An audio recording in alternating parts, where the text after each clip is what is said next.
When people ask me what distinguishes the most effective procurement functions from the rest, they often expect an answer about tools, digital platforms, or negotiation excellence.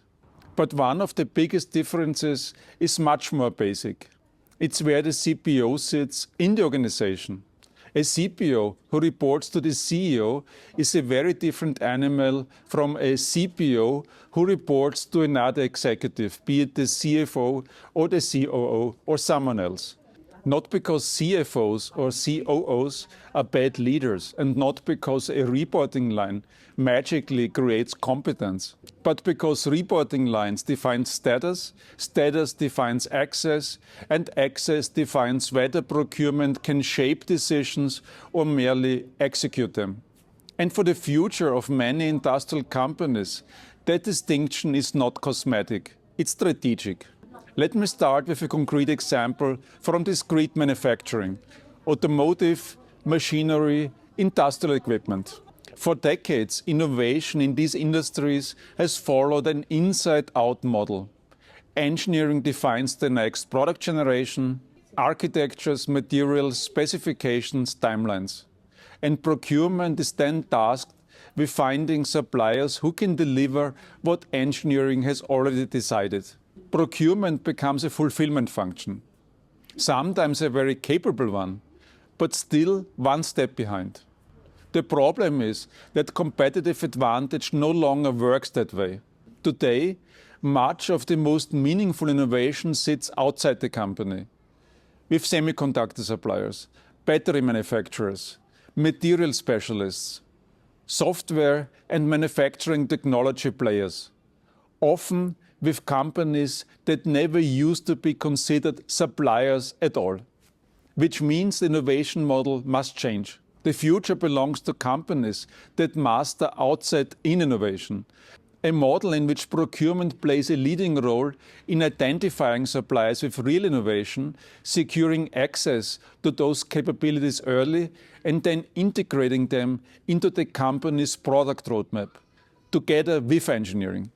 That shift is not a process tweak, it's a power shift, because it requires engineering to accept procurement as a peer in shaping the future, not just a function that negotiates contracts after the fact. And it requires procurement to be involved at the earliest stages, when options are still open and choices still matter. Now ask yourself, can a CPO drive that transformation if procurement is structurally positioned one level below the core functions? It's very hard. If the CPO reports to the CFO, procurement is implicitly framed as a financial lever, savings, compliance, cost control. If the CPO reports to the COO, procurement risks becoming framed as an execution function, delivery, shortages, and operational firefighting.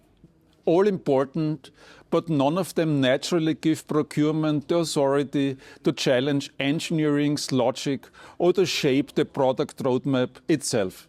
To move from inside out to outside in innovation, procurement must sit at eye level with engineering. And that means the CPO must sit at eye level with other top executives. Which brings me to an observation that often makes people uncomfortable, but is increasingly relevant. In the most advanced companies, the CPO should be a credible candidate to succeed the CEO. That may sound ambitious, but think about what the role increasingly requires.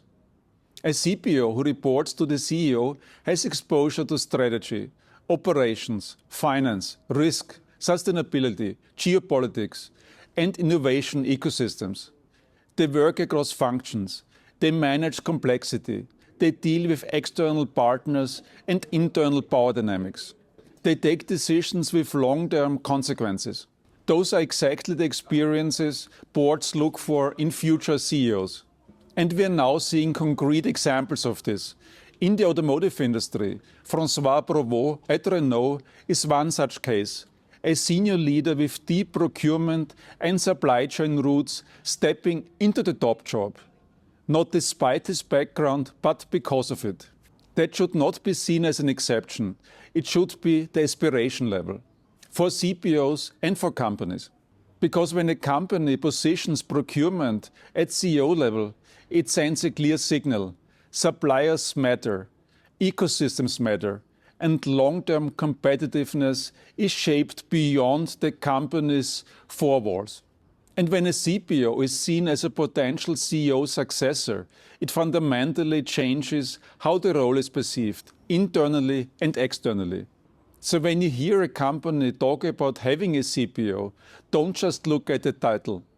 Look at the reporting line, look at the mandate, and ask yourself, is this a CPO or a CPO position to shape the future of the company? Because in the end, this is not about hierarchy. It's about whether procurement is allowed to play the role the business will increasingly need it to play.